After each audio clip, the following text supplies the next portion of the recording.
আবারও গৃহযুদ্ধের পথে হাঁটছে ইসরায়েল। একদিকে নিজ দেশে দুর্নীতির অভিযোগে বিচারাধীন ইসরায়েলের প্রধানমন্ত্রী বেনিয়ামিন নেতানিয়াহু, অন্যদিকে গাজায় যুদ্ধাপরাধ ও মানবতাবিরোধী অপরাধের কারণে আন্তর্জাতিক অপরাধ আদালতের গ্রেফতারি পরোয়ানার মুখোমুখিও তিনি। এবার নতুন করে যুক্ত হল নেতানিয়াহুর বিরুদ্ধে বিশ্বাসঘাতকতার গুরুতর অভিযোগ। তার বিরুদ্ধে অভিযোগ 2023 সালের 7 অক্টোবর হামাসের হামলার ব্যাপারে তথ্য থাকা সত্ত্বেও তিনি প্রয়োজনীয় ব্যবস্থা গ্রহণ করেননি। কালার এক্সপার্ট, জর্জ স্যাপ এবং মাইল্ড অন হ্যান্ডস টেকনোলজি সমৃদ্ধ অরিক্স ক্রিস্টাল ওয়াশ আপনার ইসরায়েলের দৈনিক হারেৎজের এক প্রতিবেদনে বলা হয়, সেদিনের প্রত্যক্ষদর্শী ও দায়িত্বে থাকা সেনাদের সাক্ষ্যে জানা যায়, হানিবাল ডিরেক্টিভ জারি করে ইসরায়েলি সেনাবাহিনী নিজ নাগরিক ও সেনাদের হত্যা করে, যেন তারা হামাসের হাতে ধরা না পড়ে। অন্য কথায় নেতানিয়াহু কেবল হাজার হাজার ফিলিস্তিনিদের ওপর গণহত্যা চালানোর জন্যই দায়ী নন, বরং তার নিজ সৈন্যদের হত্যার জন্যও দায়ী। তবে সর্বশেষ ঘটনাটি আগের অভিযোগগুলোর চেয়ে ভিন্ন প্রকৃতির। ইসরায়েলের অভ্যন্তরীণ গোয়েন্দা সংস্থা শিন বেত বিষয়টি নিয়ে এক তদন্ত পরিচালনা করে। শিন বেতের এক তদন্তে উঠে আসে, নেতানিয়াহু ও তার উপদেষ্টারা 2023 সালের 7 অক্টোবরের হামলা সম্পর্কে আগে থেকেই জানতেন, তবে নিরাপত্তা সংস্থাগুলোকে তা জানানো হয়নি।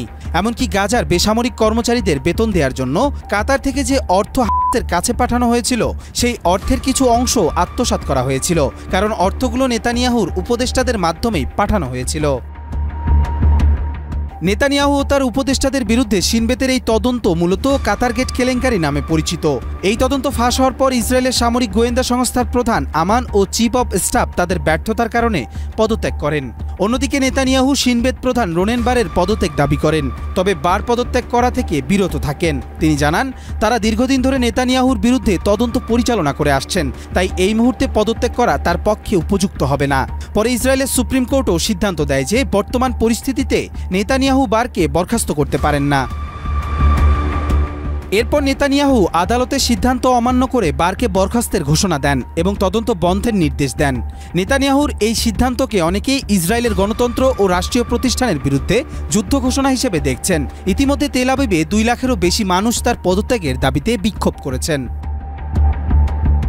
সাবেক প্রধানমন্ত্রী এহুদ ওলমার্ট বলেছেন, ইসরায়েলের সবচেয়ে বড় শত্রু হামাস বা ইরান নয়, বরং নেতানিয়াহু নিজেই। তিনি হুঁশিয়ারি দিয়ে বলেন, নেতানিয়াহু পদত্যাগ না করলে দেশ গৃহযুদ্ধে জড়িয়ে পড়বে। সবকিছু মিলিয়ে ইসরায়েলের রাজনৈতিক সংকটের পাশাপাশি অর্থনৈতিক বিপর্যয়ের আশঙ্কাও প্রবল। বিশ্ব আর্থিক প্রতিষ্ঠান মুডিস গত বছরের সেপ্টেম্বরে ইসরায়েলের ক্রেডিট রেটিং 2 ধাপ কমিয়ে দিয়েছে।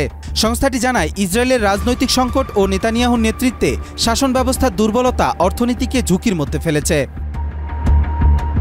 কবির চৌধুরী, জয়, মাই টিভি।